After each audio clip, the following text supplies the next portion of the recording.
Hi, recently I've been absolutely obsessed with one specific content creator, and it's Morgan Riddle. I've seen her everywhere on my For You page, and I think you at least once ended up on one of her videos. She usually makes content around fashion, and she's specifically well known for Get Ready With Me to see her boyfriend's tennis match. I've loved the way she dresses, the way she talks, and then I ended up finding out that she had a YouTube channel. I watched every single one of her videos because I just like the way she's doing her editing. I just found it very, very pretty to watch. I ended up learning that her boyfriend is actually quite well known in the tennis sport, and that they had a Netflix series on tennis, like what we did with Formula 1 and Drive to Survive, but with tennis, and it's Breakpoint. I didn't even know that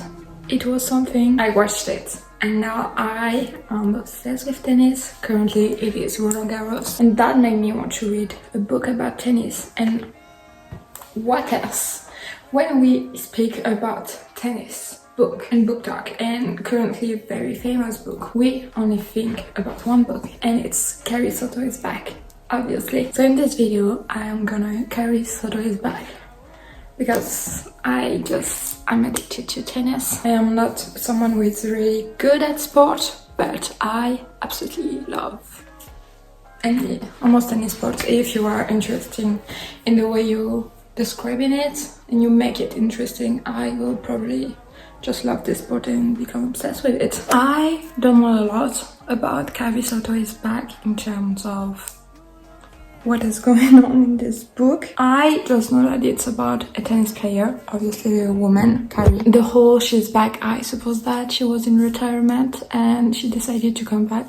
For what reason, I don't know yet. And this is gonna also be my first Taylor Jenkins Reid book, which kind of make me nervous because I tried reading Malibu Racing. I never tried Daisy Johnson the Six because it's not something that looks interesting to me for now. I watched a reading log of it and I was like, I think this is okay for me to just have that. And I kind of feel nervous because I've heard so many good things about Carrie Soto is back that I just don't want to be disappointed. And one thing I don't know about it is if there's gonna be romance in it or not. I think that there is not gonna be romance, or maybe like a tiny bit, but I think it's really more gonna be focused on Carrie and the tennis. I feel a different kind of way.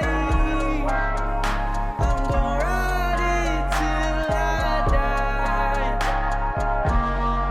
die. From what I'm understanding right now in this book, we have Carrie Soto, who is 37. She was like watching the finale of one of the Big Slam. Yes, because in French we say Grand Chelem, and in English it's actually called Big Slam. When I was watching Morgan's video, I had to understand that Big Slam meant Grand Chelem for us. She's watching the finale of one of a Big Slam, I don't know which one, and she's currently 37 at the beginning of the book, so she already ended her career. And we have Nikki Slam and we have Nikki Chan, who is going to beat, or no, she's going to try Carrie's record of winning 20 Big Slam single title. I think that's how we say it specifically. Anyway, she won 20 Big Slam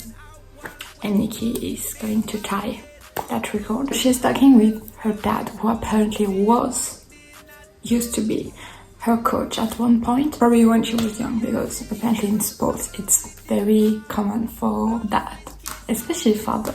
There is not a lot of mother who just are teaching their son or daughter. Carrie decides to come back because she does not want Nikki Chan to actually beat her record, and she wants to like win another Big Slam just to say that she did. Obviously the risk for her actually is to come back and absolutely not play at the level that she was once at. I think that's a really big question in athletes, like when do you have to stop? Can you come back later on if you decide to stop at one point to focus on family or anything. And if you decide to come back, is it a good idea? Because if you are very well known, you have a legacy and everything, when is the right time to stop? Because you do not want to stop when you can still be better. But at the same time, do you want to stop after seeing like a fall? We usually see a lot of athletes just staying even though they're not good anymore. That kind of impact what they used to be and how people see them, because the last thing they remember of them is them not playing really well. I think that must be so much stress, and obviously she's scared of just not being as good. And we know that she had a problem with her knee, which I think is why she actually stopped. She had injury, plus she's just older, and she's going to be against very, very much younger athletes. And she asked her dad to actually be a coach. I think she had another coach at one point because he said her name. I don't know how I feel about someone in your family being your coach, especially if it's your dad or your mother or your brother also. Sometimes it's a brother. I think it is very risky, but it's even more risky because I learned with Breakpoint that some people do not have a coach, like none. I don't know if they do that. I thought we were like only seeing her comeback, but we are actually seeing her whole life. But we learned that her dad also used to be a tennis player. That actually explains why he is being a coach. She was such a competitive kid. Oh my god. She did not stop at anything. Like, she had to be right and do good. There is, when in the part where she's younger, there is this whole little explanation for people who don't actually know tennis. So I think that's nice because it's in the story, but for those who don't know nothing, it's like you get how the sport is working. But one thing we can absolutely tell right from the start, just by seeing her older self and her younger self, is that she has a really, really, really big opinion of herself. Like, oh my god. When she was 9, she had this match, friendly match, just to see a bit of her level, against this 13-year-old boy who she absolutely crushed him. Good for her. Then afterwards she was like, you're really bad at tennis. I love her. She was almost like saying, you're wasting my time. Her dad is like trying to make her understand that a bit of modesty in life is still good. One thing I absolutely love is seeing how athletes' brain are actually working. Seeing her reaction to her first loss was so interesting because obviously everyone has to go the first lost, but when you're an athlete you have to think that you're the best, and when you realize that you're not the best or that you did not play your best, obviously you have to mentally come back from this every single time, because to actually win you have to always think you're better than them. I knew it, but I love saying it every time.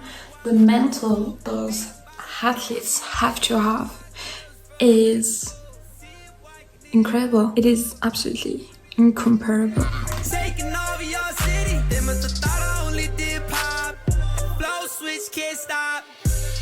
I really like reading and seeing the relationship between the father and the daughter. The light is a bit much, but the strain it took on the relationship is really, really sad. Like, it actually broke my heart. What I actually really like is that Taylor Jenkins Reid actually put in also the relationship between Carrie and the media, how they present her. And this is a whole other conversation which I think I could go on and on for hours, because it says a lot about her society. And I love that she didn't want to play nice with them. Like, She is the queen. Throughout the book, Davis does articles and transcripts from ESPN or things like this. I didn't thought there would be like romance in this book, but I'm here for it.